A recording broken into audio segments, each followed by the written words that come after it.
ਚੌਕਾ ਜਿਹਨੂੰ ਬਾਵਰਚੀ ਖਾਨਾ ਕਹਿੰਦੇ ਨੇ।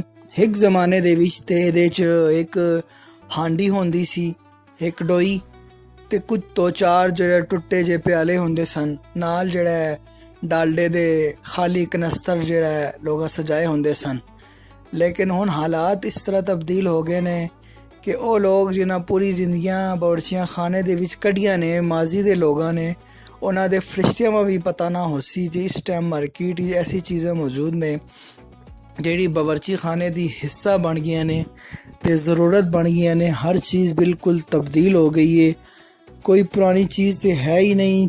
ਹੁਣ ਤੇ ਦੁਕਾਨਦਾਰ ਕੋਲੋਂ ਲੈਣ ਤੋਂ ਪਹਿਲੇ ਪੁੱਛਣਾ ਪੈਂਦਾ ਹੈ, ਬਈ ਜਾਨ ਇਹ ਚੀਜ਼ ਹੁਣ ਹਾਂਡੀ ਦੇ ਵਿੱਚ ਪਊਗੀ ਕਿ ਹਾਂਡੀ ਦੇ ਉੱਤੇ ਪਊਗੀ, ਕਿ ਚੀਜ਼ ਇਹਨੂੰ ਇਸਤੇਮਾਲ ਕਿੰਜ ਕਰਨਾ ਹੈ।